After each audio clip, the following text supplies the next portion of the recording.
CBI ఏం చేస్తుంది ఆ జీవోతోని? కేవలం కంకర, సిమెంటు ఎంత వాడినరు, ఏం వాడినరు, వాళ్ళు లెక్కలు తప్పితే మిగతాది ఏం చేయగలుగుతుంది సిబిఐ? ఈ రాష్ట్ర ప్రభుత్వానికి డిమాండ్ చేస్తా ఉన్నాం, సిబిఐకి ఇచ్చినటువంటి మీ జీవోని వెంటనే సవరించుకోండి. టర్మ్స్ ఆఫ్ రెఫరెన్స్లో చాలా విషయాలు చేర్చాల్సినటువంటి అవసరం ఉంది. అసలు తుమ్మిడిహట్టి నుండి కాళేశ్వరంకు మార్చాల్సినటువంటి అవసరం ఎందుకు వచ్చింది, దానికి బాధ్యులు ఎవరు, వాటి మీద కూడా టీఓఆర్లో ఆ విషయాన్ని కూడా టీఓఆర్లో చేర్చాలా. 32-33 వేల కోట్లతో పూర్తి కావాల్సినటువంటి ప్రాణహిత చేవెళ్ళ 11,000 కోట్ల రూపాయలు ఖర్చు పెట్టిన తర్వాత మిగతా ఇంకో 15-16 వేల కోట్లు ఖర్చు పెడితే పూర్తి ప్రాజెక్టుని 1,00,000 కోట్లు అవినీతికి పాల్పడడానికి కాళేశ్వరంకు ఏ రకంగా దాన్ని మార్చిండ్రో ఆ విషయం మీద కూడా, మార్చిన వాళ్ళ మీద కూడా చర్యలు తీసుకోవాలనే విధంగా టీఓఆర్లో మెన్షన్ జరగాల. కేవలం టీఓఆర్లో అక్కడ చేసినటువంటి జీవో 3 అంశాలు. మేడిగడ్డ, సుందిల్ల, అన్నారం ఆ బరాజుల మీద నివేదిక. ఏం నివేదిక చేస్తారు దాంట్లో?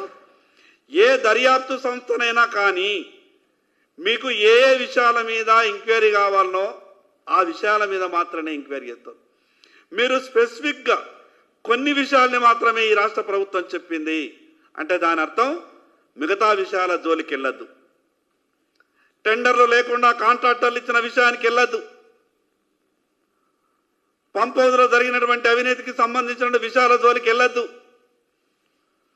1000 కిలోమీటర్లు జరిగినటువంటి కాలువల విషయంలో అవినీతి జరిగింది, దాంట్లో వెళ్ళద్దు. మరి దాంట్లో ఏం అవినీతి బయటకు వస్తుంది? ఎప్పుడైతే 1,40,000 కోట్ల రూపాయలు దాదాపు ఖర్చు అయినటువంటి కాళేశ్వరం అంతా కూడా ఈ తెలంగాణ రాష్ట్ర ఆర్థిక వ్యవస్థ ఈరోజు పూర్తిగా దెబ్బతీయడానికి కారణమైనటువంటి కాళేశ్వరం ప్రాజెక్టు ఈ రకంగా ఇచ్చినటువంటి జీవో సిబిఐకి ఏదైతే ఇచ్చిందో ఈ రాష్ట్ర ప్రభుత్వం ఆ రకంగా ఎంక్వైరీ చేస్తే దోషులకు శిక్షలు ఖరారు అయ్యే అవకాశాలు చాలా తక్కువ. దీంట్లో కూడా రాజకీయ లబ్ధి పొందాలనే ప్రయత్నం చేస్తున్నది కాంగ్రెస్ పార్టీ. మా చేతిలో ఏమీ లేదు, మేము సిబిఐకి ఇచ్చేసినాము, ఇదంతా కేంద్ర ప్రభుత్వ పరిధిలో ఉంటుంది, టీఆర్ఎస్ పార్టీ మీద చర్యలు తీసుకుంటలేదు బీజేపీ. ఆ రకంగా మళ్ళీ రాజకీయంగా దుమ్మెత్తిపోసి రాజకీయ లబ్ధి పొందాలనే కుట్రలో భాగంగానే మిగతా విషయాలు టీఓఆర్లో మెన్షన్ చేయలేదు.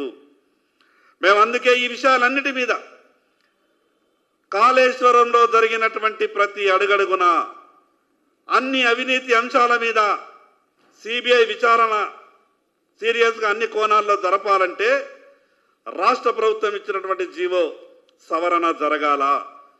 ఆ జీవోలో సవరణ జరగకపోతే కాంగ్రెస్ టీఆర్ఎస్ పార్టీలు కుమ్మక్కైనట్టు 100% అనుమానం వస్తూ ఉన్నది.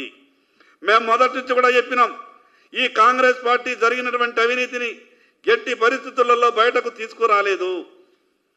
మేము చెప్పినాం మొదట్లోనే, వెంటనే మీరు సిబిఐకి ఇవ్వాలన్నాం.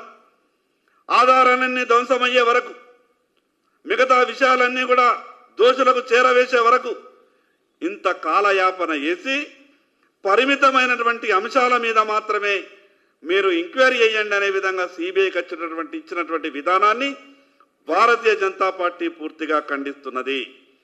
ఈ విషయం మీద ప్రభుత్వానికి ఒక 15 రోజులు సమయం ఇస్తున్నాం. ఈ సమయం లోపల ప్రభుత్వం తన నిర్ణయాన్ని మార్చుకొని ఆ టీఓఆర్లో మిగతా విషయాలన్నీ జోడించకపోతే సుప్రీంకోర్టును ఆశ్రయించి సుప్రీంకోర్టు ద్వారా ఈ ప్రభుత్వానికి డైరెక్షన్ ఇచ్చే విధంగా మేము త్వరలో సుప్రీంకోర్టు కూడా వెళ్తామని ఈ సందర్భంగా తెలియజేస్తా ఉన్నాం.